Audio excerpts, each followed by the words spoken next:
The 90s were a weird time.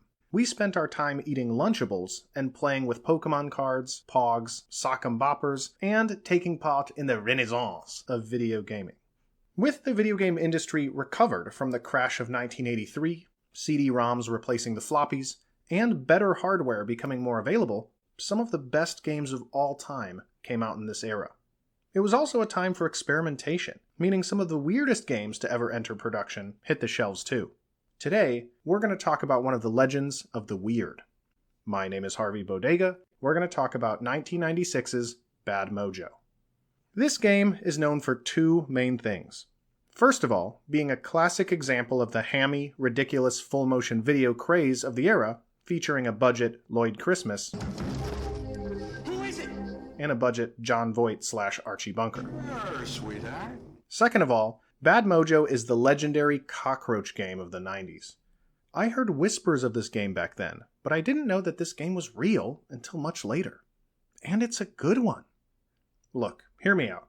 Cockroaches are literally one of my least favorite things ever, but I hope over the next few minutes I may be able to advocate why this game may be worth revisiting.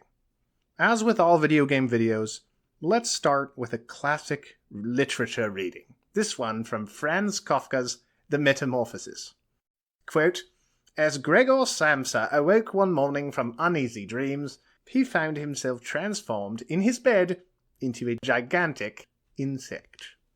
In Bad Mojo, Roger Sams, a university entomologist, attempts to steal grant money and run away from his rat hole apartment, a dead-end job, to escape this life of being stepped on.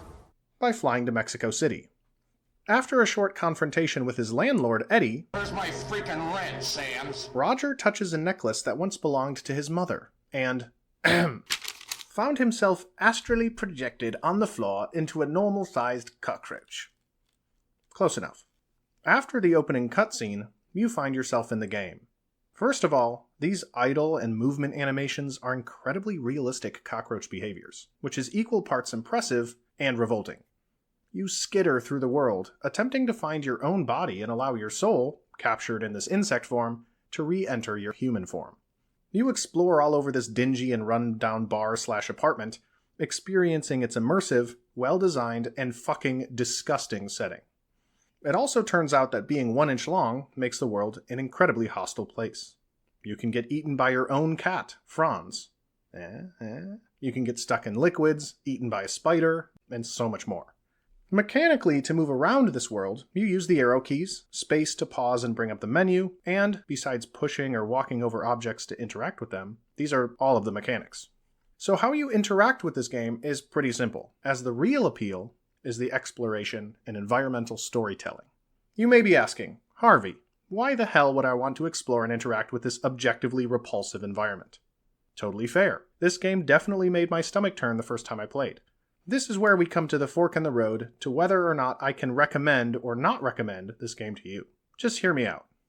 We play video games for a lot of reasons. Yes, to have fun, but more specifically to test your strategic abilities, to compete, and I can go on with a lot of different motivations.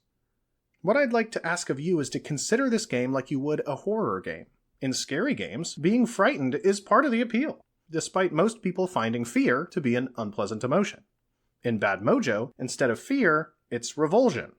That is indulgently deliberate. Even during production, the game was codenamed The Booger Project and had developers studying real cockroach infestations. So this is where you're probably expecting me to say something like, if you're not disgusted by these topics, I can recommend this game to you. But no siree. Just like people who don't get scared by horror games are unlikely to enjoy horror games. If you are disgusted, but can look at this game as an interesting and sickening challenge to overcome, I can absolutely recommend it to you.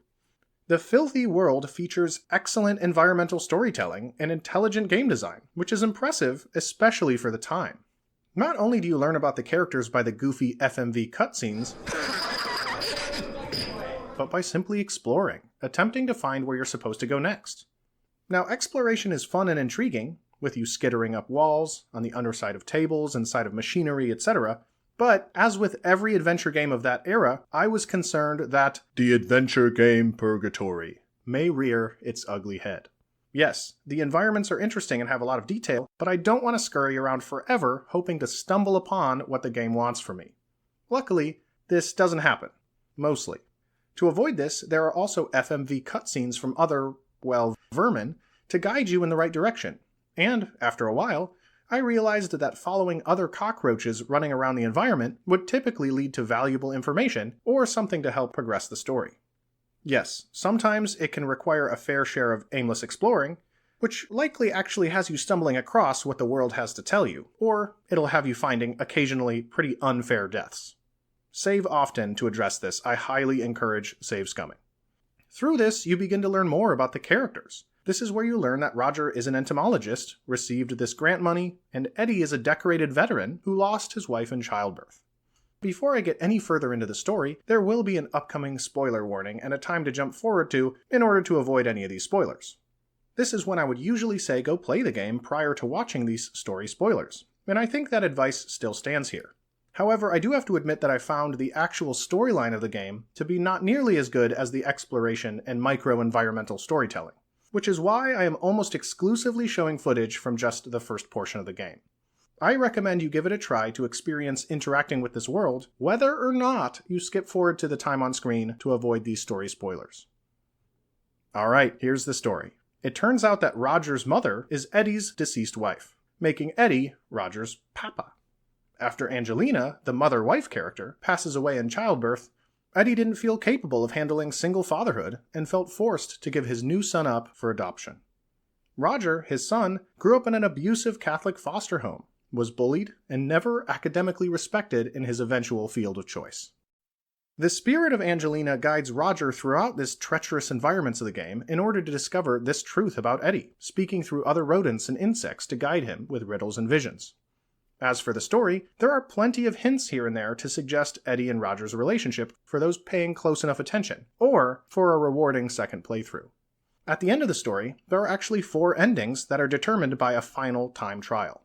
Upon needing to extinguish a pilot light in order to progress, toxic gas begins to fill up in the apartment, and your task is to wake up Eddie to rescue him and find and re-enter your human body prior to any deaths.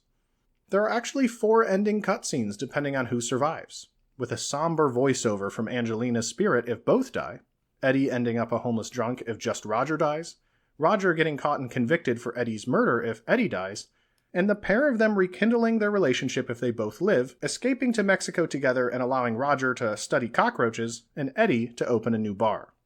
There are a lot more subtle character development points to discover, but this is the overarching story.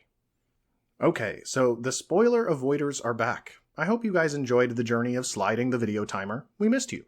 So to summarize this journey, and as I have mentioned already, I recommend this game for those who want to challenge and overcome their disgust, experience this legendary relic of the 90s, and perhaps find a new appreciation for the illustrious and infamous cockroach. This game is just $5.99 US on Steam undiscounted, so the Cockroach Simulator is a good value, has a runtime of about 4 hours, and runs quite well on modern systems. I hope this video didn't turn too many stomachs. Thank you so much for watching, and I hope to have more content for you soon. Thank you. Shit.